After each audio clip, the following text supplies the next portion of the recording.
if the shape of the table determined the shape of our future?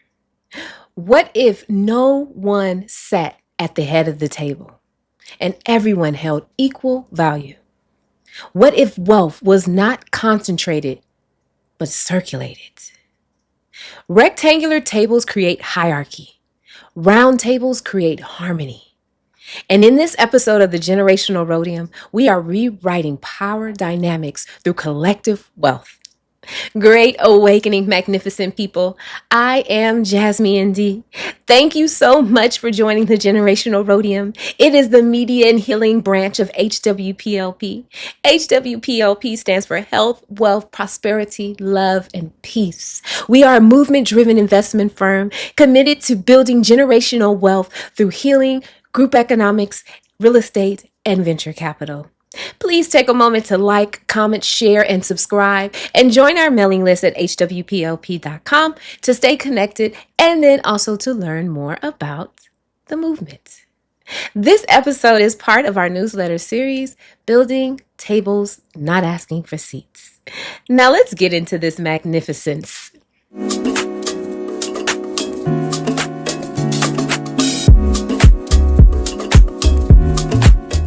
For generations, wealth was built on 3 layers of hierarchy. Positional power, someone at the top deciding who gets access, funding, and opportunity. Extractive economics, where wealth is pulled out of economies and concentrated somewhere else.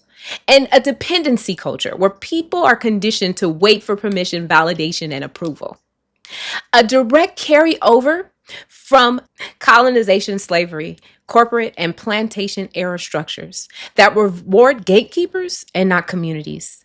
This model was never designed for the liberation, and that's why HWPLP is here to change the script.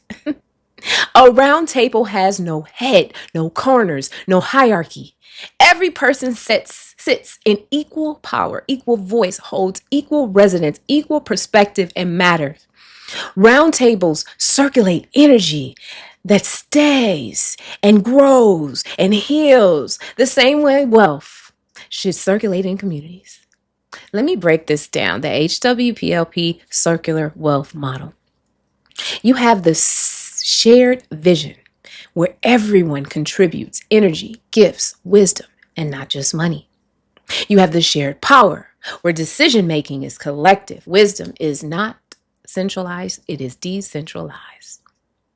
And then you have shared returns where prosperity flows in a circle, not upward into someone else's pocket, but it circulates in the community. And then last, you have shared stewardship, something we have to embody again, because stewardship is something that we have ran away from, where we hold each other, we uplift each other, we rise each other. This is not new. This is ancestral. This is what has been done, was done. And now, what has been broken for generations is now being revitalized. Because circular wealth is ancient. And gatekeeping, that's colonial. That's not us. Let them have it. Let me tell you a story. A story of a village once that was controlled by an outsider, an investor. This investor owned the land and he leased it. So he had the power.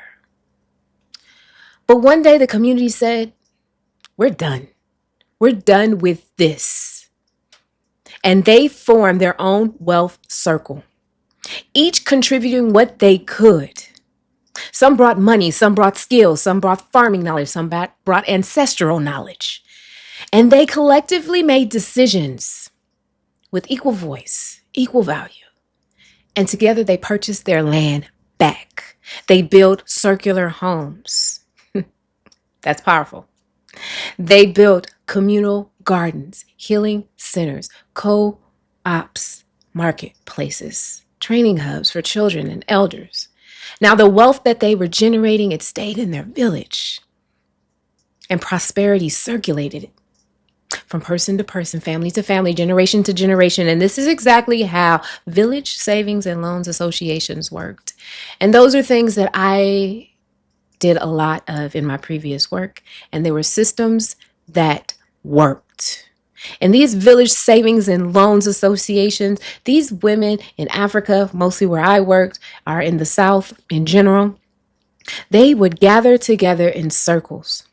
And they'll all contribute what they could weekly, just a bit, but collectively they would contribute it. And then individuals who needed loans from the group will come and give a pitch, like venture capital, very similar. If they receive the loan, 99 to 90, 98 to 99%, I want to say 99% of that loan is paid back. Now tell me, what corporation has ever paid back 99% of their loan? Now tell me, how likely is it for you to pay back your loan 99% to these institutions? But when you're doing it for your community, you're reinvesting in your community. So it's not just for you, it's for all of us. So you put that money back. And that's why circular systems create trust, dignity, and accountability, and create shared prosperity. This is the HWPLP model. This is how sovereign communities are built. And this is what we seek to do. Let's take a moment and do a breathing exercise, a 4-4-4. While we're doing it, I'm going to do some affirmations. The 4-4-4-4 means you inhale 4, you hold 4, exhale 4, hold 4. Let's get started. Inhale. I receive from the circle. Hold. I give to the circle. Exhale. I release all hierarchy. Hold. I rise with my community.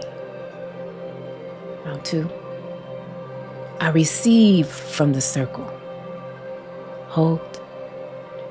I give to the circle. Exhale. I release all hierarchy. Hold. I rise with my community. Last time. I inhale and receive from the circle. Hold. I give to the circle. Exhale. I release all hierarchy. Hold. I rise with my community. Now, keeping your eyes closed, visualize yourself in a circle of light. Your ancestors to the right, peers to the left. Your future before you. Energy moves around this circle, touching everyone equally. This is what collective power feels like. This is what shared sovereignty feels like. Thank you.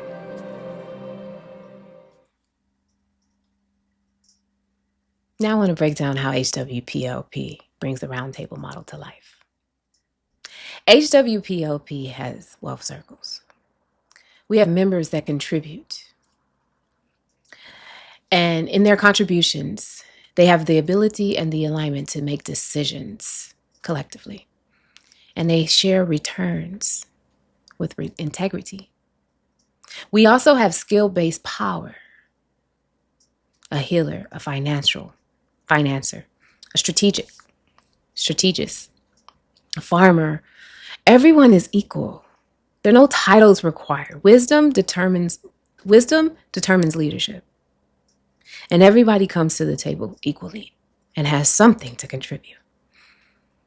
We have community investment first, where projects are reinvested revenue into a collective, and healing is centered around the community, the farms, the land, everything that is grown is for everyone.